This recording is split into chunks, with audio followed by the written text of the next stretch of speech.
our next speaker this afternoon is Daniel Sheehan. He's going to be talking about the worldviews and the new paradigm worldview which is emerging at this time in our history. And what's interesting about his presentation and his experience is he spent 35 years of his life working very, very hard in what we might call the current paradigm, the one that's in play right now in the United States.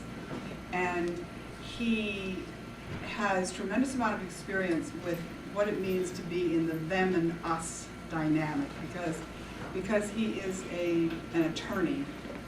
He's a trial lawyer educated at Harvard College and Harvard Law School. He also went to Harvard Divinity School, so he was also looking at the ethical implications of law and where they arose from. But he has prosecuted injustice for 35 years in the environment, in corporate corruption, in government corruption, in international corruption, and he has done so on behalf of people who were victims and had no money, and he's done so on behalf of whole movements of people who are trying to correct injustice. And in that process, he eventually realized that that dynamic, actually in the trial process, is an expression of a certain worldview. It's the them and us dynamic, rather than we are all one, we are all interconnected, we are codependent, interdependent. We are part of a living system that is totally integrated.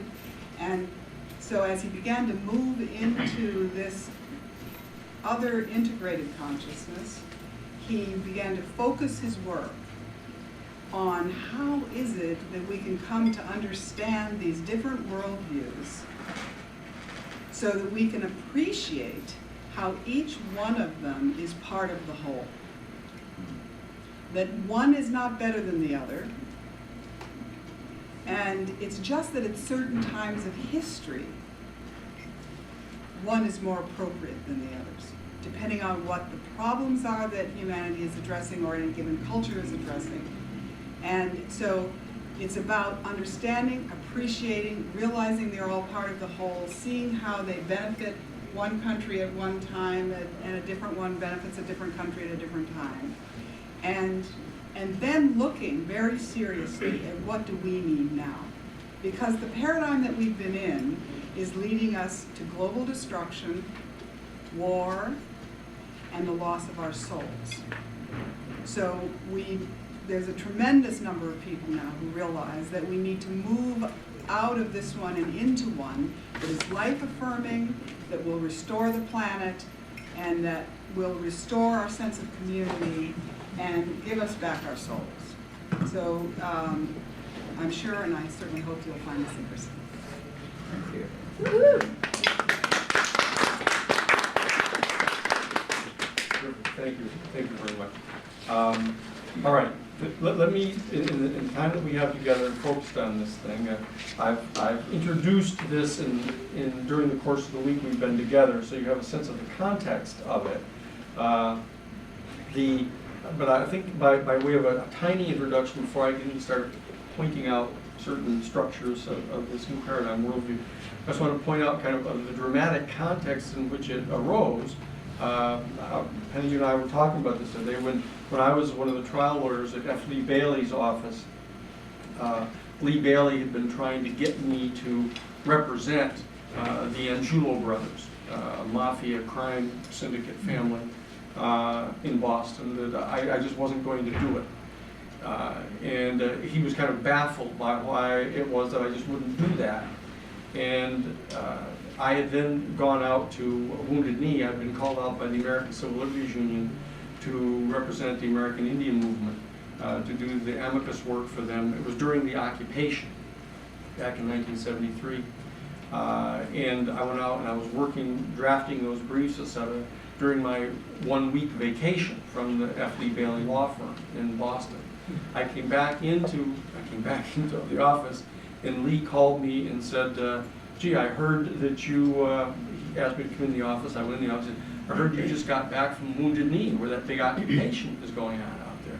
I said, yes. And he said, well, which side were you on? And I said, well, I was actually trying to work to keep people from getting killed out there. I was trying to get them to negotiate to allow foodstuffs to come in through the barricades and to try to figure out a resolution to this problem. He said, well, what the hell good does that do us? He said, like if you'd been there and working to help the Justice Department or something, you could have earned some goodwill with them for our firm. And then when we were representing someone like the Anjul brothers or something, we could have called upon that goodwill and negotiated a better deal for them and gotten more money for our firm. And I was just kind of thunderstruck by the different worlds that we were living in. And because it wouldn't have occurred to me in 1,000 years that I should be doing something like that. And so we had gotten into a fairly intense argument about this, or difference of views anyway. And I remember that I was staying at his townhouse up on Beacon Hill at that time. This was 1973, and I went down to church on a Sunday morning, down to St. Cecilia's, and when I got done with church, I was kind of walking around in Boston. I came to this bookstore, and I went in, and I was leafing through the books, and I found a copy of John Rawls' Theory of Justice. And John Rawls, at the time, was the chairman of the Department of Philosophy at Harvard University. As I started leafing through the book, it was talking about John Rawls having set out upon a quest to identify what the basic operative theory of justice was that operated in Western civilization. And he said that he thought that he was going to find that it was basically a utilitarian, a majoritarian utilitarian theory of justice. That is, that when in fact the collective was faced with a given public policy choice, that they would ultimately select that choice that generated the greatest good for the greatest number of people. It's a classic utilitarian, majoritarian mode of ethical analysis. But he was quite surprised to discover that that wasn't true, really, in Western civilization. Based upon his inductive research he had done, he discovered that he said, well, if all the majority of people did in the United States was determine what was in the interest of the majority over and against the minority, then why didn't the 90% of the people in the country who were white still own the 10% that were black as slaves? Because in a certain sense that would be for the greatest utility of the vast majority, yet that wasn't true. So there was some other worldview that had interposed itself into the decision-making process. And he, in his work called A Theory of Justice, asserted that he had come to the conclusion that there was functioning within Western civilization what he referred to as an intuitionist worldview, an intuitionist school of justice. And that the advocates of this school of justice would say these strange things like, all men are created equal and they're endowed by their creator with certain inalienable rights, and among these are life, liberty, the pursuit of happiness, etc. And therefore, when the straight utilitarians, who were going to be advocating kind of a raw utilitarian type of analysis and say, therefore, let's select this particular option to address this public policy problem, what would happen is the intuitionists would rise up and propose some alternative. And it was his thesis that he set forth as the chairman of the Department of Philosophy at Harvard University, that the two of these worldviews, the majoritarian utilitarian worldview and this intuitionist worldview, would operate together to generate a liberal worldview. And therefore the liberal worldview, which Harvard University takes some pride in espousing, he was suggesting was in fact just an amalgam of two other worldviews. So I said, wow, this might explain it. That Lee Bailey is functioning from a strictly utilitarian worldview. What good does that do us? Why don't we pick the best choice that'll do the best, most for us? And yet I was functioning from perhaps this other intuitionist worldview. So that Monday morning, I called up John Rawls' office and waved the school tie at his secretary and said, I went to Harvard College, Harvard Law School, and I worked for F. Lee Bailey, and I did the Pentagon Papers, I did all this stuff, trying to figure out if I could break through to get to talk to the chairman of the department, right? And so they ended up setting up an appointment for me for that following Friday to give me a 15-minute appointment with the chairman of the Department of Philosophy. So I went there and I sat down, and I had read the whole book by that time, so I sat down and I started asking him. I said, look, I want to ask you, I said, this intuitionist school of justice, I said, exactly what do you think they're talking about when they're talking about being endowed by their creator with certain inalienable rights? I said, I'm assuming that you don't believe that there's some big creator sitting in the sky that kind of doles out rights like this. I said, what do you think they're talking about? And he didn't know. He didn't have the slightest idea. He said, I don't know exactly what they're all talking about. I know they're doing it, he said, and this was kind of an inductive research job that I was doing. I wasn't coming to any kind of deductive conclusions or explanatory conclusions. I'm just being observing of this phenomenon. And so I said, well, if I'm correct, having spent as much time as I have in my entire undergraduate career here and all my law school here at Harvard, and that you perceive yourself basically as the seat of the liberal worldview in Western civilization, why is it that you think the liberal worldview is nothing more than sort of a composite of these two different worldviews? That it isn't a worldview of its own? And he said, well, you'd have to talk to Louis Hartz about that. He teaches liberalism here at the college. I said, I know, I took his course. I said, but what about, I said, this intuitionist school of justice? Don't you perceive that as being part of some kind of a systematic worldview? And why aren't you championing that instead of just this kind of watered down version of the liberal worldview? And he said, well, he said, I don't know that I've ever seen that one set forth as a full systematic worldview to actually generate a whole culture anywhere. And I said, well, there should be. And the conversation went on for about 3 hours. And he was calling up, canceling other appointments and pushing people away. I think he was actually astonished to find someone that really cared that much about all of this in the real practical day-to-day world of operating trial lawyers.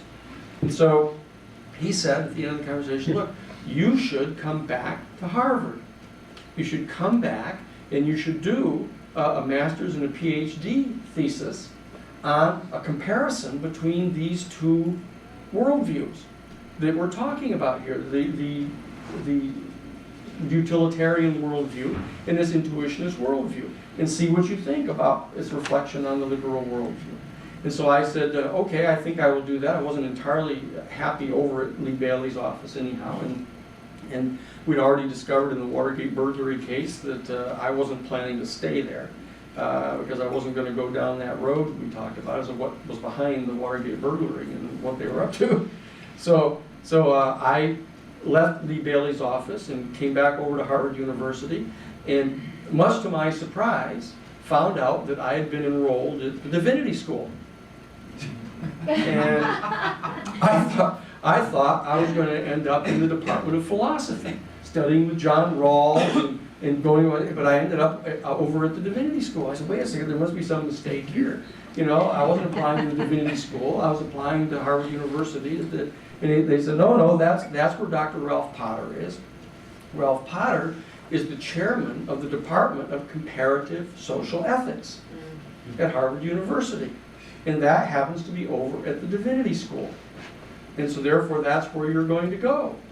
So I went over there, and one of the master's students came into to Dr. Potter's first class for the master's thesis students, and he said, let me explain something to you, what we're going to be doing here.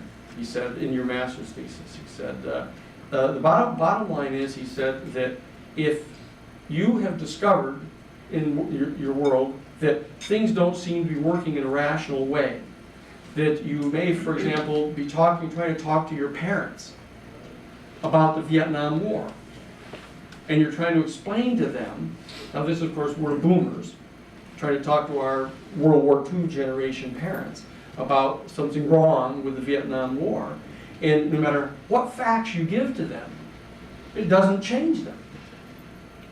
You give more data about this, you show that, well, what about the Bay of Tonkin? It wasn't really true, you know, that the USS Henry Knox was never really attacked by anybody, and that Lyndon Johnson is lying about all of that, and that, in fact, there never was any such thing as South Vietnam, and, you know, the fact is that it's a complete violation of the 1954 Geneva Accords, in which there was a signed agreement that under no circumstances would they consider the lower half of the country a separate country. And no matter what you tell them, they don't ever change their position.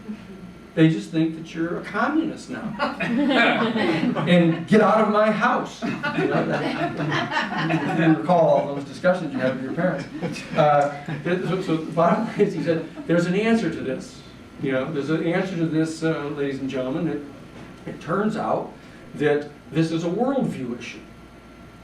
That your parents have a different worldview than you do. And if you're not addressing the underlying pillars of their worldview, the pillar beliefs of their worldview, to try to get their worldview to change, no matter what factual data, logistical factual data you put into them, they're prisming it all through their own worldview, and it isn't going to change. And so we were all kind of puzzled, and then so he said, now that I have your attention, let me explain this to you. And so this is what it is. So let's, if we can, Jason, go to the first slide at the very top. What he did is he pointed out to us, he said, look, that I have come to my position, he says here, as the chairman of the Department of Comparative Social Ethics, by having been the protege to the chairman of the Department of Sociology at Harvard University. Oh no, we have to go back all the way to the very first one. In the list. Very top. Yeah. He said that Talcott Parsons was the chairman of the Department of Sociology here for like 35 years. And Talcott Parsons is the guy who actually created the linear bar graph, the sociological bar graph, pursuant to which you get this concept of, oh, he's a right-winger, or she's a left-winger, or, you know, I'll show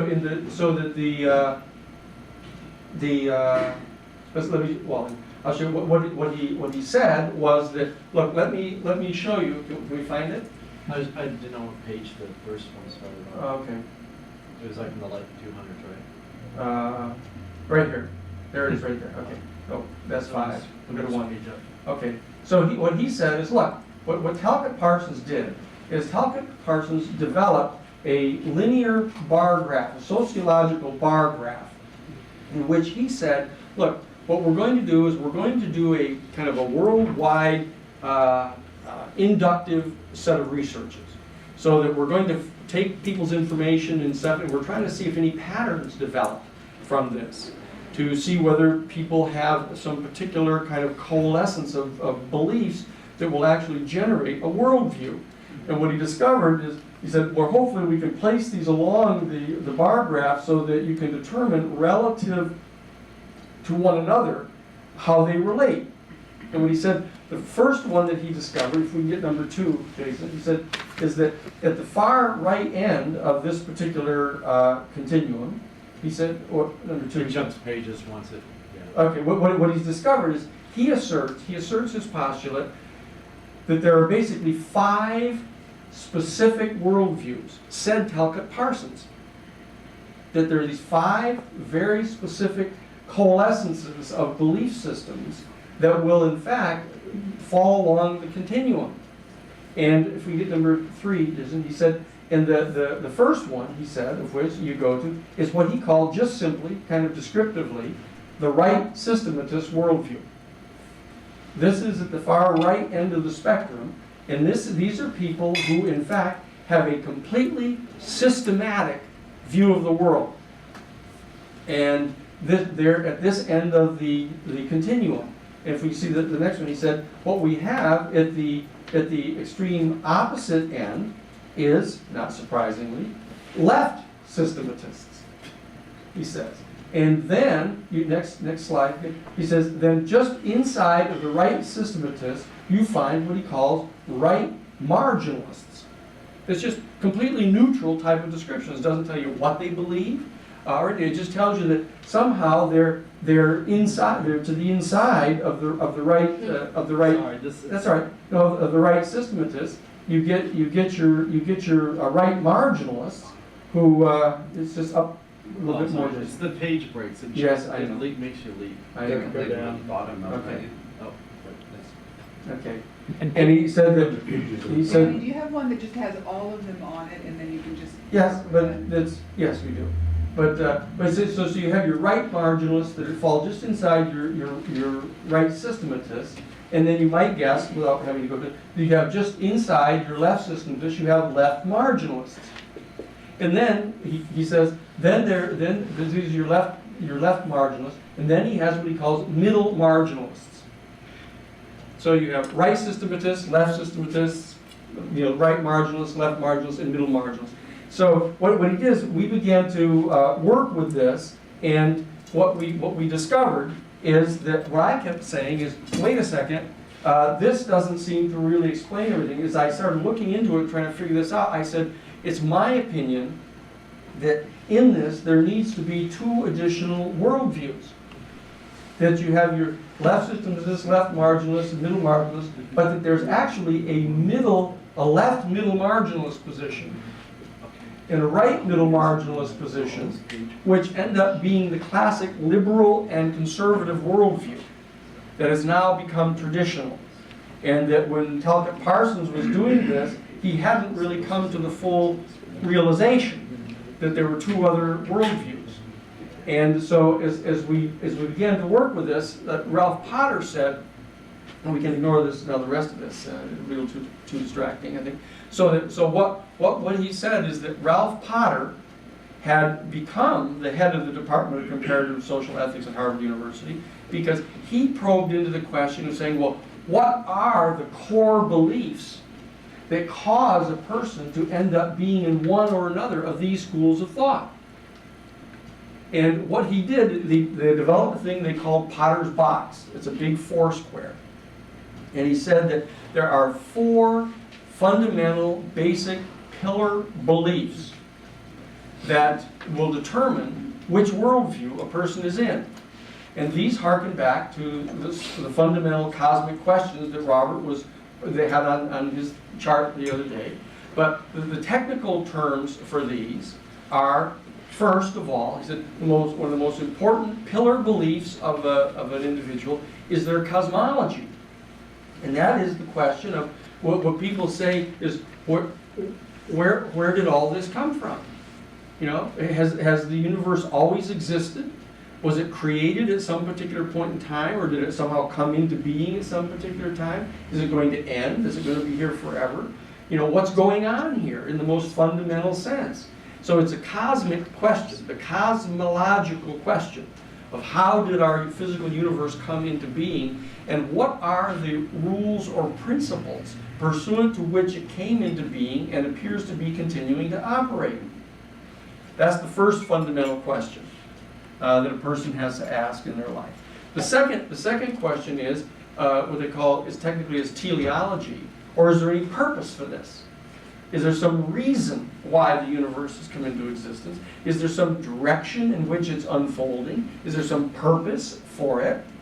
And very importantly, what role in that purpose, if any, do we play as human beings, as a human species? Do we play any important role in the unfolding of the universe in any particular direction or another? And the third very important question is, they call it the ontological question, and that is well, wait a second, what about this consciousness? What about this thing that Alan Watts refers to as kind of riding up around behind your eyeballs, looking out onto the world? Where did this come from? If in fact, I can see there's an earth made up of rocks and in woods and water and all this kind of stuff. But how did sentient consciousness actually come into being, and what's the nature of this consciousness? The ontological question, right? And then fourthly, and finally, for this box, he said, is the epistemological question, and that is, what means do we have at our disposal as human beings by means of which we can possibly answer cosmic questions like that? Are we limited to just the data that we can take in through our five senses and processing it through our intellect and then come up with some kind of an answer? Or are there some other means? Are there some other factors that we have? The big fundamental question, is there such a thing as an intuitional insight that is not linear, it's not rational, it's not computed, step by step, but it's kind of dropped, as has been said by Robert Heinlein? Is it that's that's the epistemological question. And what Ralph Potter said is that once you get a completely internally consistent set of answers to those four questions, that consistent set of answers will generate a specific mode of ethical reasoning that the individual who adheres to those four beliefs as a set will follow. And that mode of ethical reasoning will in fact generate a full philosophy about life. And that philosophy about life will in fact in turn generate a political philosophy. And this is the one where once you expand the bar graph out into the 7 positions, the political philosophy of people is the one that a lot of people are most familiar with. And what you get in the political philosophy is you get, we'll put in the additional 2, but of the 7 of them, you get your authoritarian worldview, your reactionary worldview, your conservative worldview, your moderate worldview, your liberal worldview, your progressive worldview, and your utopian worldview. Now these are things, when you're talking in the world of politics and political science, these are terms that mean something to people. They're relative political philosophies. And so what he said is that in addition to that, however, in my work with him over the years, it turns out that each of these worldviews also has its own distinct theory of human psychology. And each one of the worldviews also has its own distinct mode of spiritual expression rooted in those pillar beliefs. And they will ultimately generate their own specific social form. And so what, in doing the studies that we did throughout that time, that in my master's work I was primarily focusing upon supplementing Talcott Parsons' traditional classic sociological bar graph to insert the 2 additional worldviews, which was somewhat heretical to mess with a schematic that had existed for so many years. But we did do that, and then I began to look at trying to determine in the real world of things, what worldview do we need to try to understand this by means of this intuitionist worldview, this one that John Rawls had tossed up as playing such an incredibly important role in actually modifying the traditional majoritarian utilitarian worldview. What about this worldview of the intuitionists? How was it possible to raise this up into a fully blown worldview that was viewed as being entitled to underlie a whole culture, rather than having it be nothing more than just a supplemental caveat on an otherwise strictly utilitarian, self-serving, majoritarian worldview? So if we go down to 164, let's get a look at it. So what we began to search for, or I began to search for in my PhD work that I was doing, was saying, okay, assuming that Dr. Potter is correct, and that the 4 pillar beliefs that we're actually looking at are cosmology, teleology, the ontology, and epistemology, assuming that those are the 4 pillar beliefs, what are they? If you read and research all these intuitionists and all the kind of writing and reading and all the stuff that they were doing, what are they really talking about here? And what became clear. Did you say 164? No, it's just close. It's this one, right? Yes. The purple one. The first one we get up to. The first one is cosmology. So the very first one to really start to take a look at was to try to determine the cosmology here. And what you discover is the cosmology of, and this is the new paradigm worldview, so that we can get right to the chase here, that this one that is in the offing is the updating of the old natural law worldview, and that their cosmology is one of radical monism. Now that's what they call it. But what that is saying is that everything in the entire physical universe is all one monad. It's all one monistic, unified entity, and that everything in it is interrelated. And that goes way back to the Greek Stoics of 350 BC that were asserting this atomist theory, that the whole universe is made up of these little individuated atoms, and that everything is made up of atoms, but they all in fact come together to make up the entire physical universe. And that what the next answer to this was, well, what about the ontology? Let me skip this, Jason. It's going to be a little too hard. Okay, so then the next question came. But what about what is the teleology? Actually, that's the second one.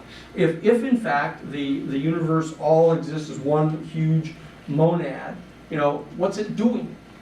If that's all you're willing to say, is it's just here. It's a monad. It's here. It's the cosmological answer is that's what's going on. And so what direction is it going in? Is it expanding infinitely and eternally? Because that is in fact the cosmology of the first paradigm.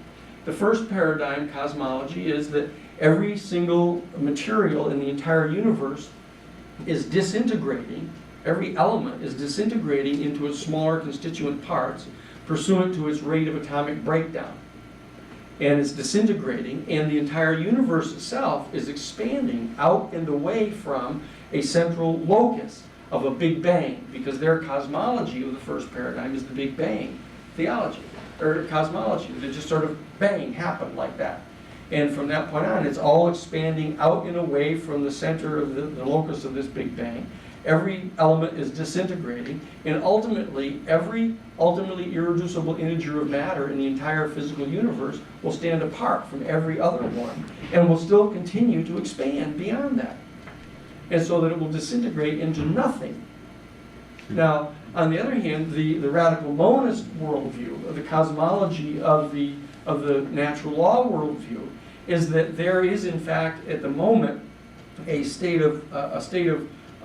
process while it's expanding in going out and away, and things are in fact disintegrating. What they're actually asserting is that there is creation and destruction going on all the time, and that even though a whole galaxy may explode and be destroyed, it will in fact, the materials will reintegrate somewhere else as another planetary system, another galaxy, that there's this constant flux going on of creation and destruction. But it's all going on inside a unistic monad. And so then the question arises, the ontological question is, well, where did consciousness come from? And what they're asserting is that it's clear that somehow in the interplay of mass and energy within the monad of the universe, that there is a phenomenon, sort of an epiphenomenon occurs of consciousness. Now, it's important to realize, it's critical to realize in this particular natural law worldview that we're not talking about a theistic worldview.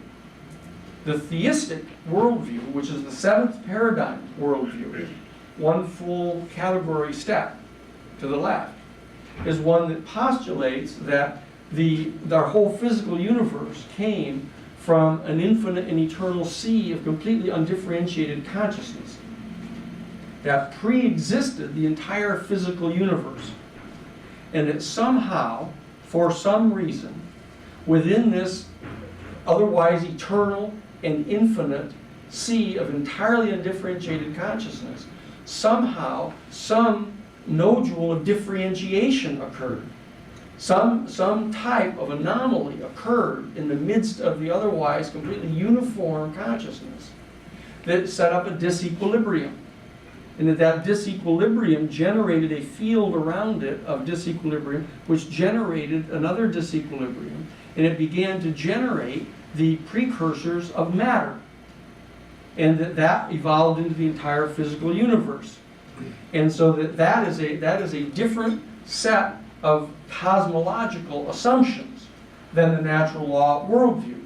The natural law worldview just postulates that somehow with the interplay of mass and energy in the universe, there is an epiphenomenon of consciousness. Now, you will find that people that will go to the full extent of saying that, well, the monad itself, in the same way that it is a confluence of mass and energy, is conscious of itself. Just in the way that we are, as a confluence of mass and energy, are conscious of ourself. And that therefore there is in fact a consciousness that basically surrounds the monad, and that it is its own consciousness of the monad itself. So that there is a possibility of relating to that larger consciousness. But it does not postulate that that consciousness pre-existed the physical universe or was the source of the physical universe. And there's some discussion goes on within the natural law worldview as to whether or not one can actually access that consciousness and get that consciousness to come into play, or whether or not, more importantly, that what we've discovered is that our consciousness, as human beings at least, if we direct our consciousness to the what they call inchoate quantum fields of matter, that we can actually, as we touched upon yesterday, can actually influence the way in which the next manifestation of an inchoate quantum field is going to manifest, whether it's in the form of a particle of mass or a unit of energy, and that we can influence that. So this particular assumption of the role of human consciousness on a biplane, kind of a binary relationship, co-creative relationship with the physical universe, is one of the underlying presumptions, the ontological presumptions of the natural law worldview. One of the legs. It's one of the pillars. It's one of the pillars upon which the platform of the worldview rests, because it's the ontological assumption. You have the ontological, the epistemological, the teleological, and the cosmological. So it's a fundamental premise of the ontology of the natural law worldview, and it generates a mode of ethical reasoning which is rooted in the intuitional experience. So that at the core of the mode of ethical reasoning of the sixth paradigm worldview, this natural law worldview, there is an actual belief that there is a faculty that our human species has that is latent within all of us, which is in fact teleologically or linearly unfolding into the future, in which this faculty of immediate experiential ability to encounter the unified field that bonds together every ultimately irreducible integer of matter in the entire physical cosmos, like gravity, can actually be accessed. For example, that if you go into a huge auditorium and you suspend a large, huge wooden ball from the ceiling with a carborundum wire and have it hang there, and you go clear to the other end of the auditorium and you suspend a little tiny wooden ball from a carborundum wire, and you let go of the little ball, it'll move toward the big ball. Even though they're not metal, it's not magnetism. It's just that the mass of the little ball is attracted to the big ball. Now, the fact is, the big ball actually moves a little bit toward the little ball too. It's almost imperceptible. But because every single unit of matter in the entire physical cosmos is attracted to every other single unit of matter in the entire physical cosmos, no matter how distant in this monadic universe it exists. Now, the degree of attraction is inversely proportional to the square of the distance between the two of them, as one of those few things that any of us remember from high school physics. But that's the law. And the fact is that because of that attraction, there is something like gravity actually functioning between those 2 points. That it has its own particular pitch and amplitude. It's like, strangely, light waves. It's like sound waves. It actually exists there. The question is, can we perceive it? Did light exist in our world before there was an eyeball to experience it directly? Did sound actually exist in our world before there was an ear to hear it? What the natural law worldview suggests is that in fact it was there, and in fact it is what generated the ear. The actual existence of the sound waves, that we actually evolved a faculty of hearing being drawn up toward experiencing that particular vibrational frequency of sound. Because otherwise, well, how do you account for it? What, it's just kind of random thing, you know, over billions of years, like an eardrum developed just because it was kind of like, well, like a good musical instrument or something? You know, in the same way with an eyeball. An eyeball evolved actually teleologically up into being to actually experience the phenomenon of light vibrations. And you know, to think that that isn't what happened from this worldview's perspective is to suggest, for example, that if you take a huge warehouse filled with every single constituent element of a 747 and you hit it with an infinite number of tornadoes, one of them is going to build a 747. You know, that just isn't going to happen. You see, there's something else going on according to the natural law worldview. That there's some kind of drawing up into fruition, some kind of implicit order within this realm. And that is part of the entire philosophy of this worldview. And so this worldview has a particular mode of spiritual expression, which in fact is rooted in the intuitional experience. And that it would believe the mode of spiritual expression would believe that there is some kind of a binary dynamic going on between us and the consciousness of this whole unified cosmos itself, so that we can draw upon that so that they say that if you ask, if you intend, if you actually have an understanding of your relative role in the universe, that you can draw upon this energy and this intuition, and you can discern what the form of conduct is that is either harmonious with or disharmonious to the entire natural order inside this monad. That is what the theory of this is, and that there's an entire you'll have countered it probably in theosophy. You know that Madame Blavatsky and it was actually Steiner. Rudolf Steiner was a major adherent to the Theosophical Society, etc. But you can find these more or less systematically articulated. But what we're trying to do now is we're trying to bring this all together into a worldview, because the natural law worldview that existed, that I had touched upon on Monday, had existed all the way from 350 BC. All the way up until basically 1821, when Hegel asserted this condemnation of the natural law worldview in his fundamental critique of natural law, and postulated an alternative theory of right, by means of which you discern right through this dialectic that we talked about.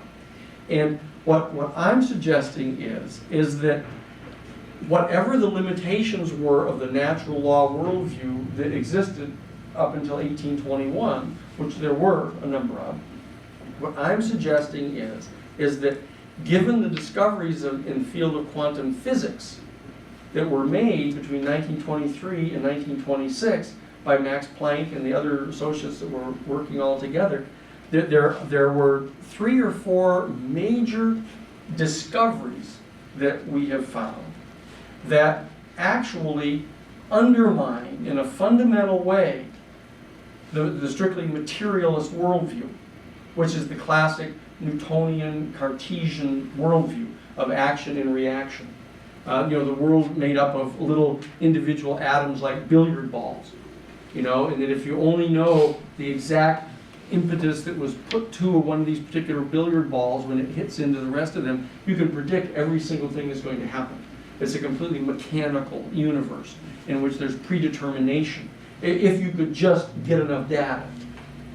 What this other world that what was discovered in the field of quantum physics, there were I'll just review these because they're so central. Quantum physics, as we all have shared with probably at least 100 other people of our friends at one time or another, is that if you only understood the implications of quantum physics, you know that there's kind of a new worldview coming here. And that one of the very first things that they discovered was this issue, is that that the world wasn't made up of just atoms, that atoms could be subdivided. And they would be divided, of course, into electrons and neutrons and protons. And that you take the smallest of these three, the electron, and you break it, and you can break an electron into subcomponent particles, so that you get quarks. You break down quarks and you get neutrinos. You break down neutrinos and you get muons, and you keep going through this process until you break it down to the last unit of energy, which is what they call an electron volt unit. It's the lowest measurable quantum of energy, and it's below any kind of particle of mass, but that there's a continuum. Remember, E equals mc squared. The amount of energy that goes into generating a unit of mass is the mass times the speed of light squared. That's how many units, electron volt units of energy there are in the smallest unit of mass. So that there's a continuum relationship here. But when you get to that electron volt unit, if you can divide that, what happens is it completely disappears. When you get down below that unit of energy, the last smallest unit of energy, and you subdivide that, it just disappears. But what happens is you'll notice, you look over there, and it will blink up into existence in the form of a unit of energy. It'll coalesce and form that initial unit of energy. But then it'll blink right out of existence again. And then it'll do something, it'll jump up into being a unit of a particle of mass. And then it'll disappear again. And it will do that, as I pointed out yesterday, it will do that in a completely random manner. You won't be able to predict whether the next microsecond in which it manifests on the material plane, whether it's going to manifest itself as a unit of energy or a particle of mass.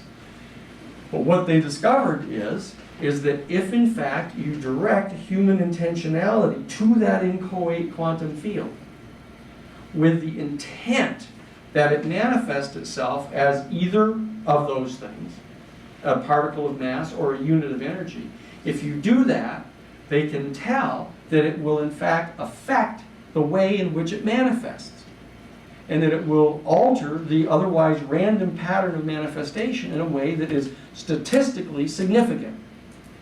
Now, this was an absolutely revolutionary insight in the world of physics.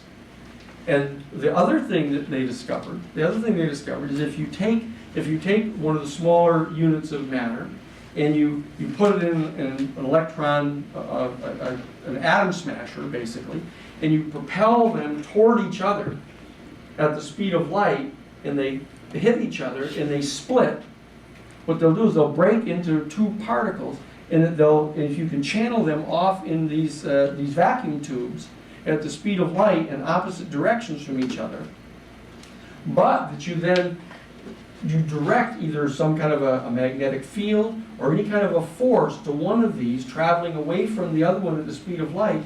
If you push that out of its otherwise straight line trajectory, the other one will move at the exact same time, in the exact same direction, even though they're moving away from each other at the speed of light. which means that something is happening that is transmitted faster than the speed of light. Which means that the speed of light is not in fact an absolute like that. There's something that manifests faster than the speed of light, and that it has absolutely no relationship whatsoever to the distances between. And so this became a remarkable piece of information. And in my own personal opinion, because it happens to have happened in 1923 to 1926, and was still part and parcel of the fundamental dialectical confrontation that was now going on between the new Marxist regime in the Soviet Union that came in October of 1917, some almost 6 years earlier, and the West, that became the fundamental dialectic, and nobody wanted to hear anything about some new revolutionary worldview. There were just two worldviews that were going on, and so that basically got tabled for all this time. And what it means is that it's important to understand that almost every single field of human knowledge is ultimately grounded in our basic fundamental understanding of physics, because it's an integral part of the cosmology. Your cosmology is not only how did our physical universe come into existence, but what are the principles pursuant to which it's presently operating, and that we assume is going to be continuing to operate. Those are our laws of physics. And virtually all the other belief systems that fall into a worldview are directly related to that. So that if in fact we have now discovered some fundamental and profound new realities about physics, every one of the major fields of human knowledge needs to be amended to take these into account. And that is what the new paradigm is. And it's in a certain sense the old natural law worldview updated. And that's what the key to this thing is. And so that what I'm saying, and others have been saying, is that, look, this is happening. This is the reality of it. And that we're all getting pieces of it, and we're all trying to get at it and figure out how to discern it and articulate it, etc. Those of us who are the most active in these fields. But the fact of the matter is, it's a reality whose time has come. And not the least of which, because if you stay with the old paradigm worldview of the scientific, logical, positivist worldview that's rooted in Newtonian Cartesian physics, and you say that there's no intuitive experience by means of which you can have direct, immediate access to truth itself, or absolute reality, but all that you have is your relative thesis based upon simply your five senses and your own intellect, application of your intellect. It's important to understand that intellect, the Latin root of intellect is intellectus. Intellectus is the ability to discern the difference between. And so an exercise of the intellect is intrinsically wedded to the separateness of the perceiver from the rest of all of reality, which of course is the fundamental underlying source of anxiety in the human family.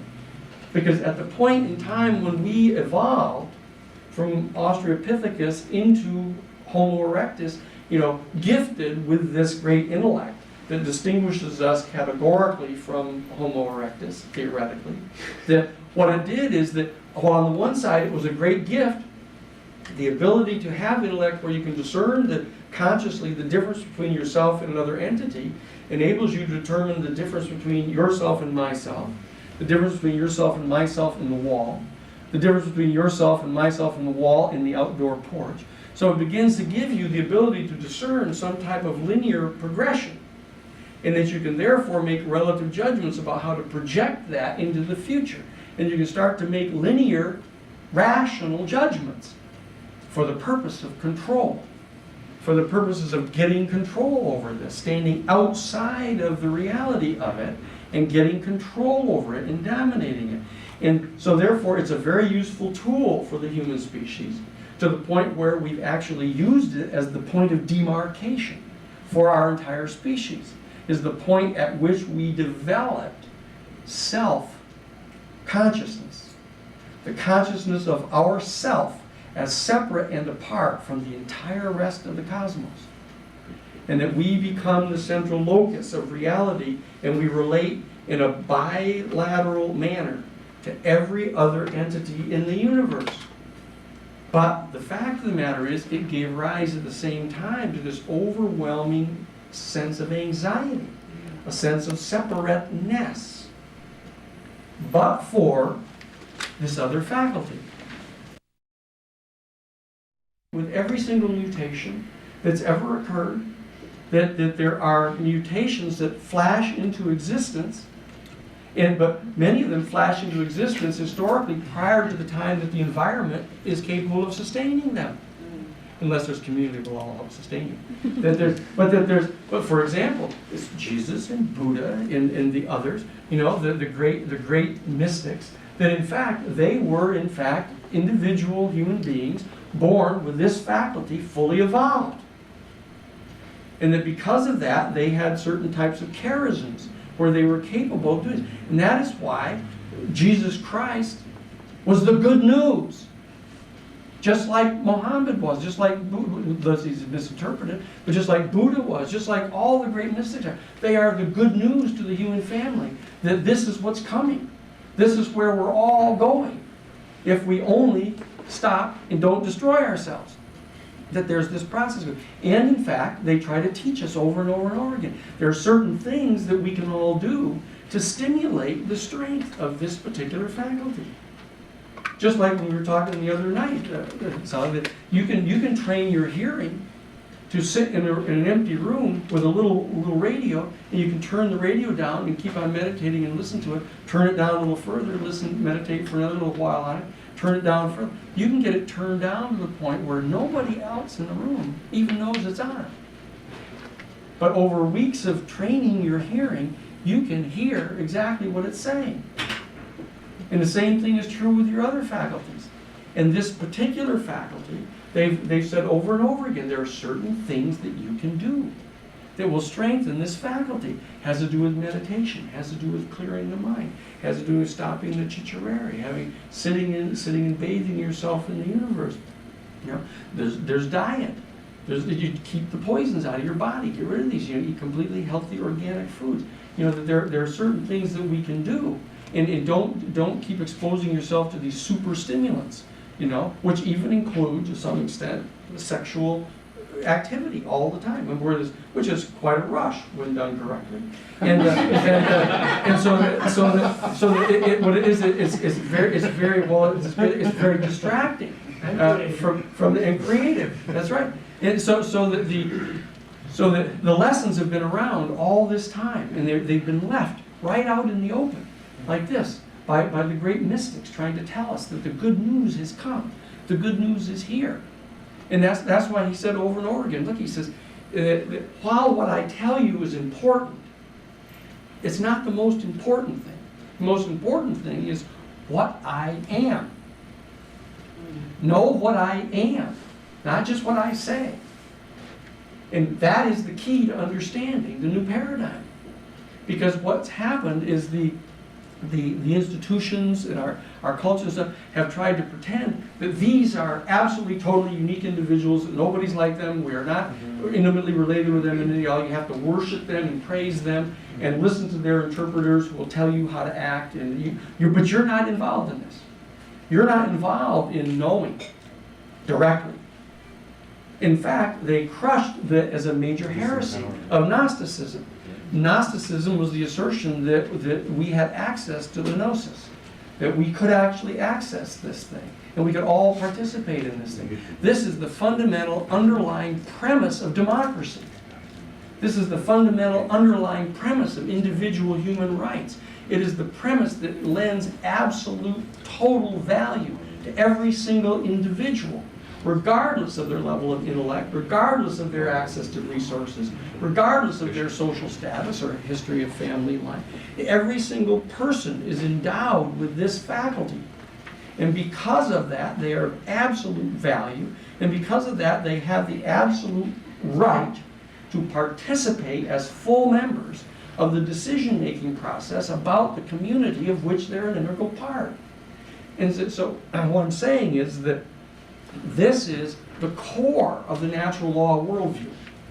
And now, supplemented by the newest insights in the field of quantum physics, we can begin to supplement the natural law worldview that in fact gave rise to the entire democratic experiment in the human family, gave rise to the entire Constitution of our United States, gave rise to the entire theory of the checks and balances inside our government, that nobody's going to be able to get under you when you come from this place. No one's going to be able to disprove the correctness of your position inside the American constitutional natural law-based society. And so what I'm saying is that this is, if I may say so, a natural. This is a natural, you know? And the fact of the matter is, if we have an entire basic generation of idealists, it's important to remember that one of the books that I'd like to have everybody read is this book I mentioned just in passing called Generations. It's called Generations, The History of America's Future. And it's written by William Strauss, S-T-R-A-U-S-S, William Strauss and Neil Howe. And what they assert is, in brief, that in fact in every 100-year period, there are basically 4 generations born, approximately 21 to 25 years each. And that within a century, a given century, these 4 generations develop an organic relationship one to another.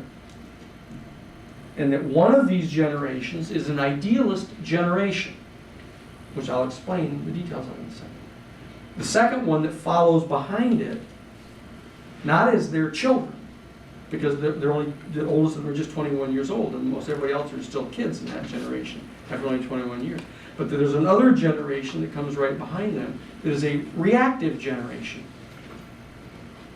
And then there's a third generation of that set of 4 in that century that are a civic generation, who are predominantly the children of the idealists.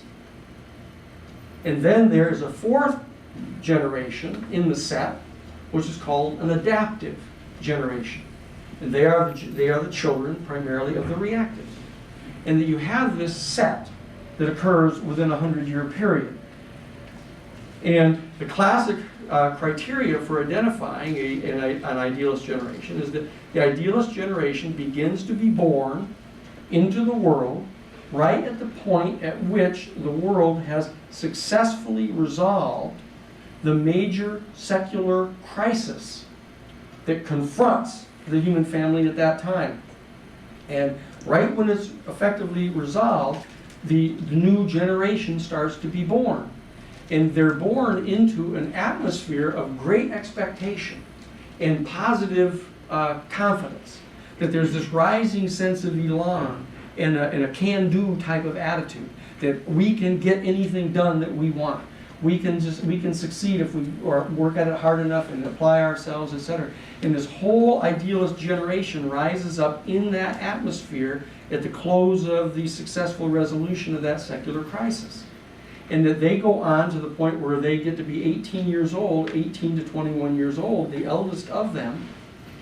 And at that particular point, as they begin to go out into the world or started getting into the higher education world, they start to look around, and what they do is they believed all this time that the ideals, the top level ideals of the entire culture that have been conveyed to them are entirely possible to perfect.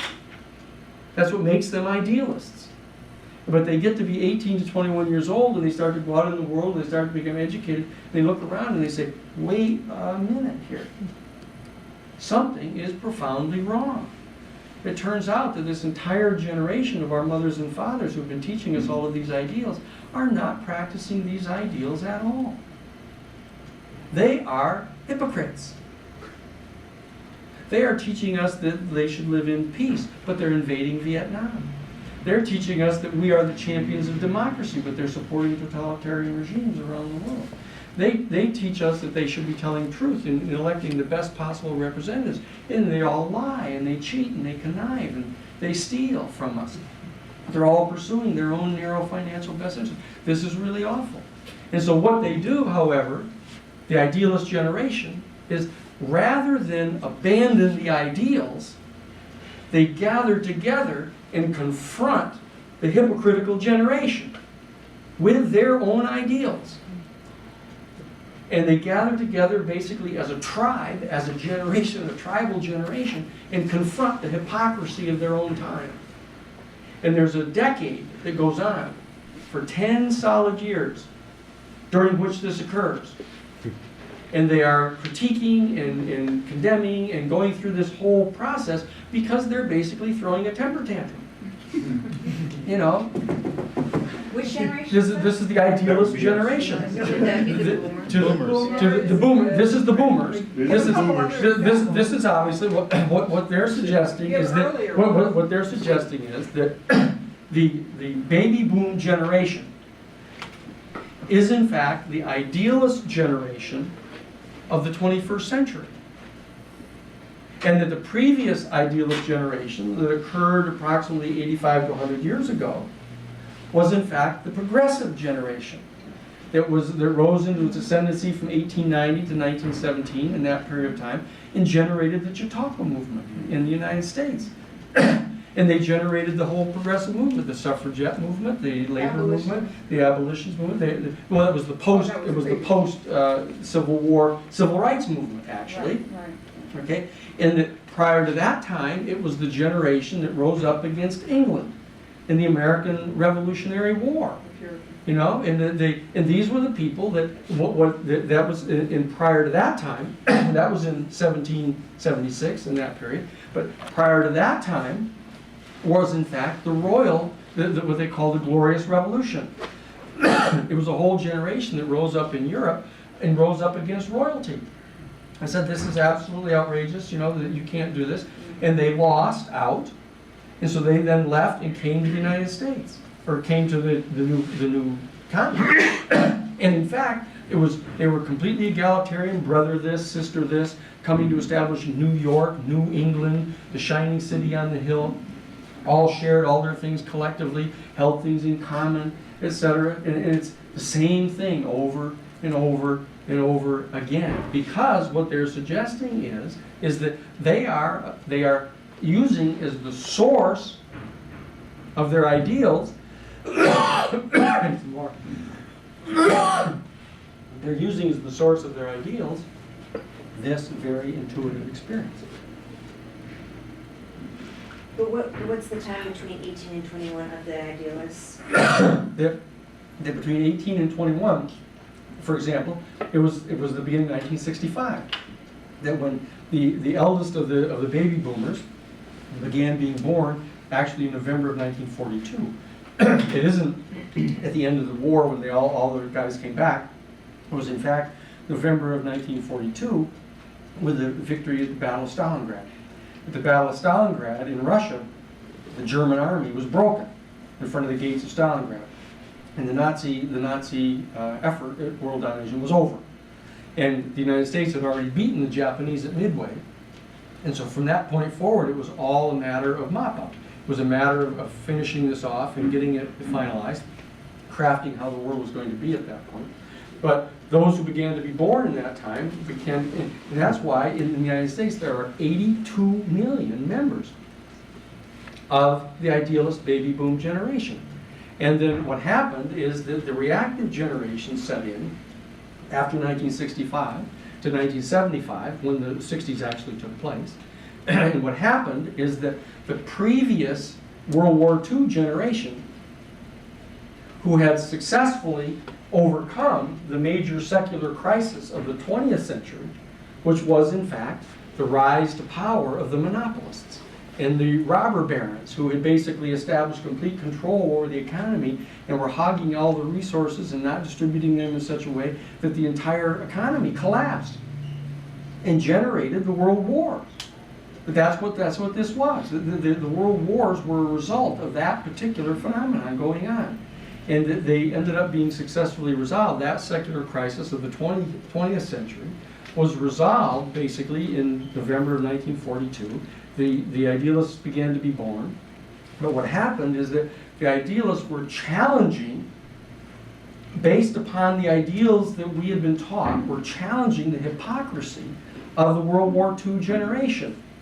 That they were attached to a set of principles and institutions that were fundamentally flawed.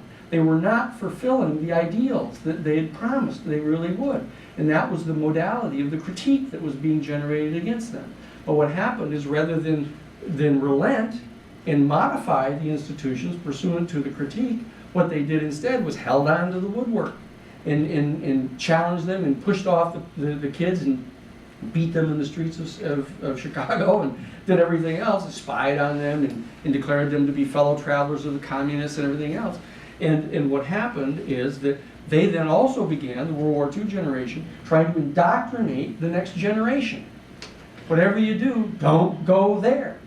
Don't go with all that fuzzy-headed idealist stuff. Be hard-nosed, self-interested Xers, and get your MG, and get to be a stockbroker, get to make your money, get to have your. Don't get confused by all of this fuzzy-headed stuff.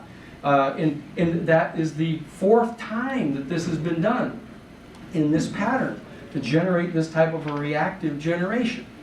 But then the boomers' children are being born all this time, and they start to rise up and come to young adulthood, and they turn out to be this next civic generation, the civic generation of the 21st century. And it turns out that there are 75 million of these young millennials here just in the United States that have been born basically from 1980 to the end of the 20th century. In that particular period, there's 75 million of them. And so it's not surprising. You go onto the campuses of the prep schools and a place like this, and you can hear, Jackson Browne and Bonnie Raitt and Crosby, Stills and Nash, and you can hear Springsteen, and you can hear Dylan. And people are going, what the hell's happening here? There's some kind of a strange kind of a retro thing going on. But the kids are absolutely desirous of knowing about what was that happened in the 60s. What was that you guys did? Because boy, that was really something. And we'd really like to know what that's about. And the fact of the matter is that it is the civic generation in each new 100-year period that are going to be the people who are principally responsible for addressing the next secular crisis that is going to occur. And the secular crisis occurs at a regular way every century because the previous civic generation was imperfect in its adjustment of the institutions based upon the ideals in response to the previous secular crisis.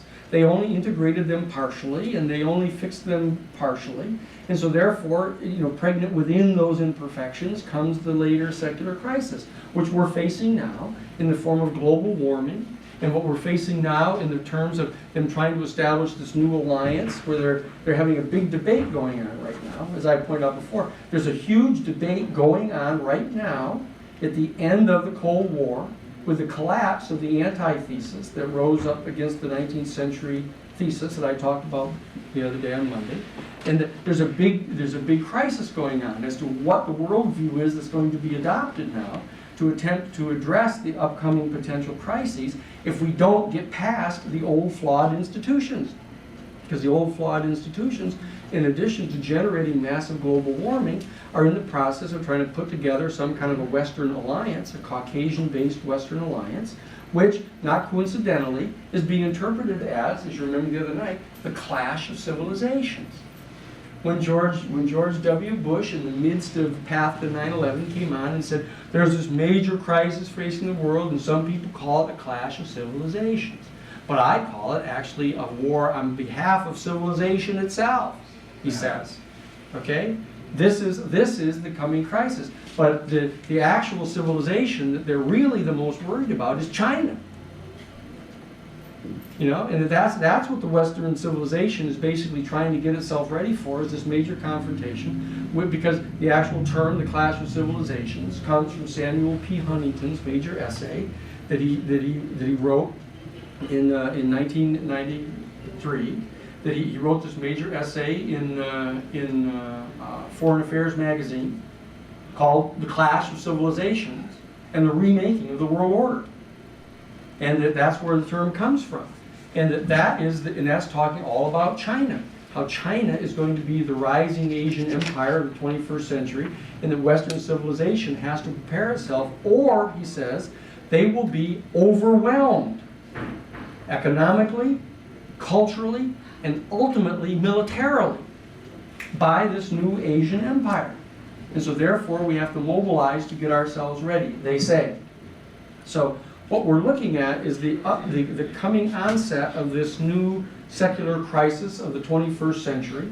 We are faced with a set of ideals that are derivative of this natural law worldview as idealists, and we're preparing to mentor the new civic generation of the 21st century.